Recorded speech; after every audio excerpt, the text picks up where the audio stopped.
Good afternoon, people. Hi, and welcome back to Leaguescroll. And we'll be here talking about the weekend preview and all that has happened in the football scene all across the EPL, and specifically those who made headlines such as Mancity, Arsenal, Chelsea, and what else? The likes of those are actually the big news that happened during the weekend. Let's start with Manchester City. Manchester City got back to winning ways as usual, as they are also in the crunch. It's crunch time.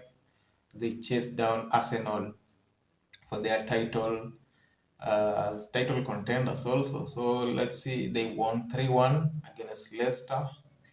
It was foretold. That is something that if it could have gone opposite to what it went, it could be a real surprise with the likes of Haaland back in the squad after missing a couple of games before the international break and afterwards.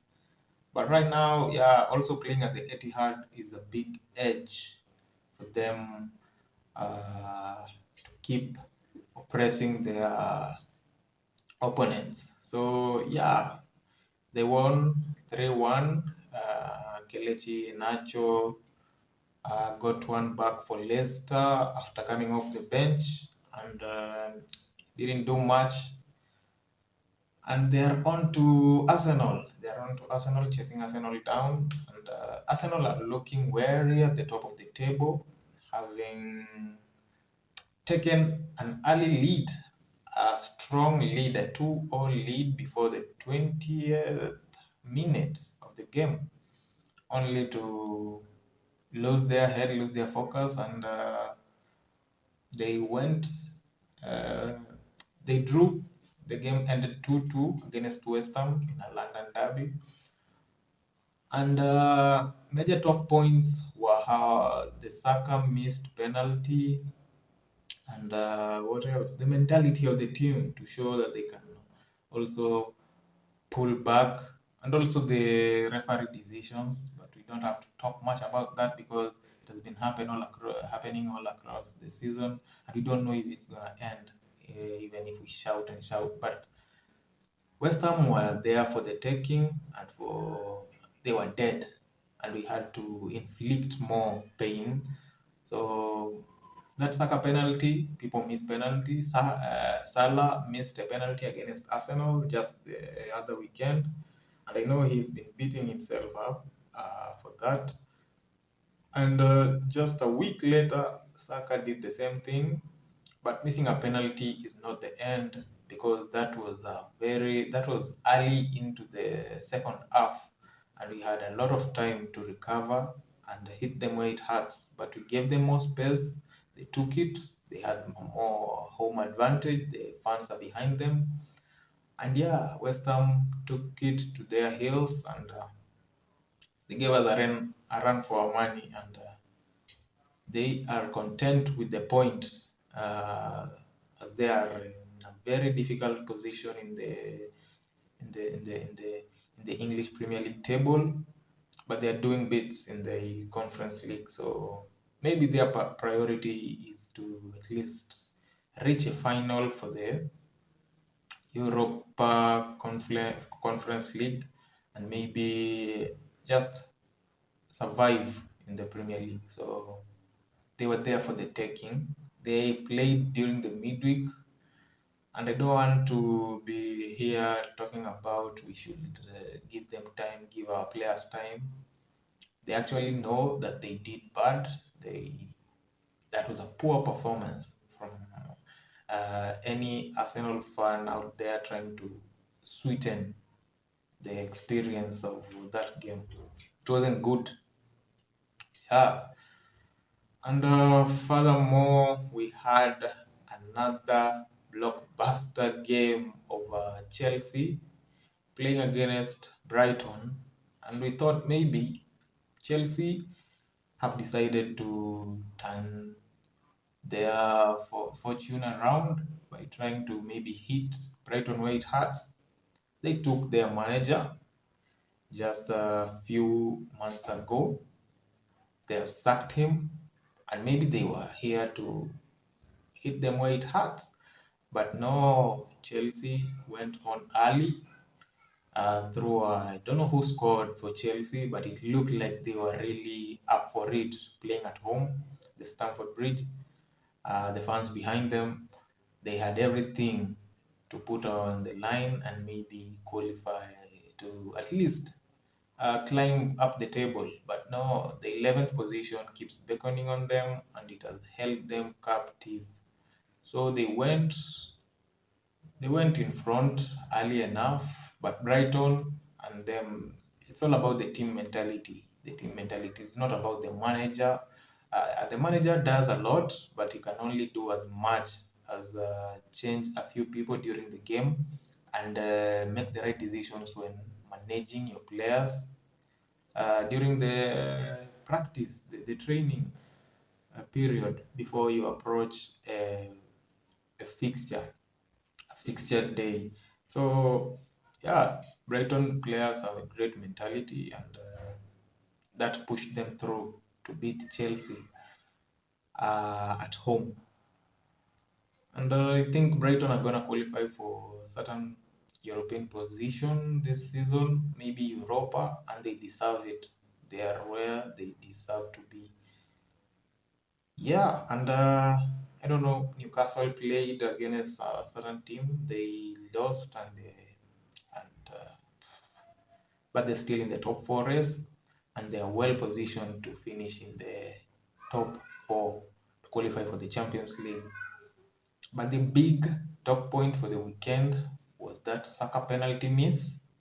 The team's mentality after that, they didn't show any kind of character to get back into the game and hit West Ham where it hurts. That is the top point that has been in the airwaves for a long time, long interviews out there. But there's one thing that I disagree with, and is when I see someone tweeting or maybe uh, giving. I respect opinions, but there are certain opinions like when someone starts complaining about the January transfer window for Arsenal. I feel like you're reaching, you have no content, and you're trying to just get something out there so that people can debate about. That is actually unfair because the likes of Jorginho, the likes of Trossard have been great signings for Arsenal. And there are things like injuries that you never foretell, you never foresee. Yeah, of course, you have to have uh, a contingency plan, and that is how we approached Kivior. But this guy isn't finished. Isn't a finished player. He's a great player. He's a good player. Let me not say a great player. I haven't seen him play much. He's a good player, but he's not a starter. He's definitely not a player to come off the bench to replace a first team player when you're playing teams such as Manchester City, Liverpool, or any good side in the Premier League. But the likes of Jorginho, they have done their bit. Uh, they have they have had good implications on matches such as the Aston Villa coming off the bench to do that. Trossard has done that against which team? I think he has decided a few games. He has given a hat trick of an assist against Fulham, I think. And these guys are of great mentality. The only problem, what I can actually say, personally, I think against West Ham, the manager should have, Mikel Arteta, should have actually decided and placed the likes of Trossard. Trossard is a really good player. This guy only puts his head down, plays, and he gets off the pitch. He doesn't complain. He doesn't do all that. And that is the kind of mentality that Mikel Arteta uh, likes about Martin Odegaard. And on this game, someone like Saka, he looked really tired. He was begging to come off, but he knew he had messed up, so he had to just finish the game. And that is the kind of thing that I think Mikel Arteta managed through that game because he could have taken him out put someone in like Trossard, and he could have impacted because Trossard off the bench, he did a lot. He was all over the pitch, demanding for the ball. But you can see Saka wasn't in the game after losing that penalty. That is all.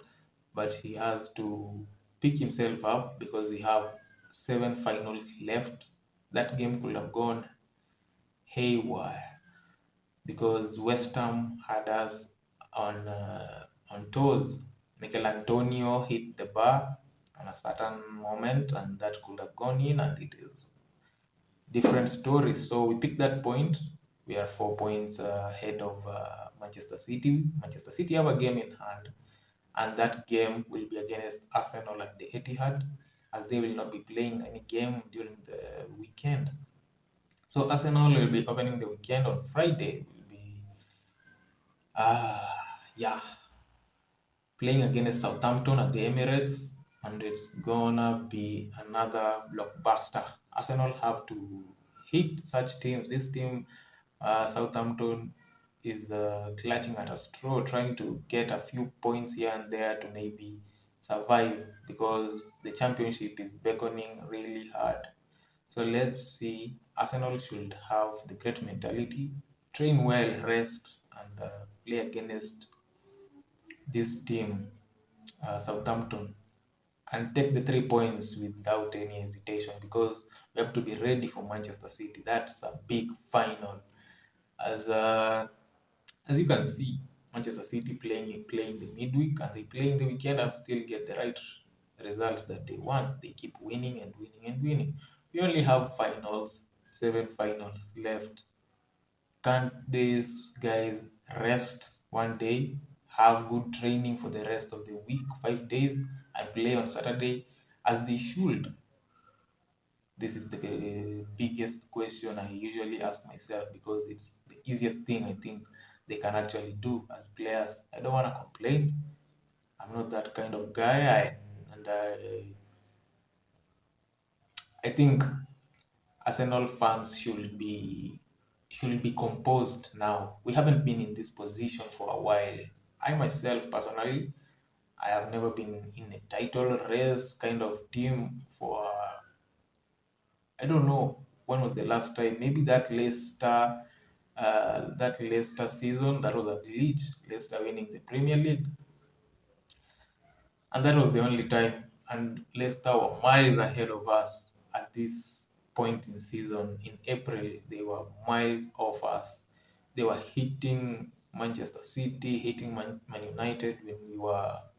Our goal scorer Giroud wasn't hitting the back of the net for numerous games. So I think we should be patient with the team, but still demand more. And these guys should also demand more from themselves.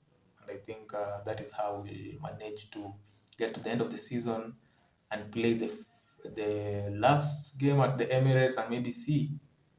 But I still believe that we have the right equipment, the right players to get us through over the line because these guys have surprisingly outdone themselves. I didn't know if we'll be in a title race in the season 22-23. But yeah, the project is paying off. And I know on Friday we're going to hit Southampton where it hurts. But we have to be compact. Yeah. The likes of Gabriel, the centre back, he's been doing a lot this season. No need to talk much about what he did in the West Ham game. That was a referee decision that went against us. And if they would have really checked that VAR well enough, that wasn't a penalty for me. The likes of Zinchenko did a blunder against Liverpool, but I hope he's ready to play against Southampton. I don't know if he has an injury. Saliba is a doubt for any recent games that approach us, and maybe will be ready for the final, maybe 4 games of the season. I don't know, 5. But against Manchester City, I don't know if he'll be ready for that game. But so far, let's take it a game at a time. We are playing against Southampton. Let's see how it is. We are at the top of the table, and you'll see fans, Chelsea fans, Manchester United fans, throwing banter here and there. They should really concentrate on what they are doing. And Chelsea, it's trash. They are going through a lot of hell at the moment, and they need to concentrate on their. I don't know what they should concentrate about. Talk about replacing the manager this early, Frank Lampard, or maybe bench this player, bench that player, sell this player, buy this new player, get rid of the ownership. It's a lot of fracas at that place. So when you hear any Chelsea fan trying to bother you as an Arsenal fan, we've been there. We've been there. We know what they are going through. Yeah. So anyway, on to Southampton. Let's hit them where it hurts. We have to revenge against that previous first leg draw, which wasn't even supposed to be. Yeah, Gunners, yeah. We move.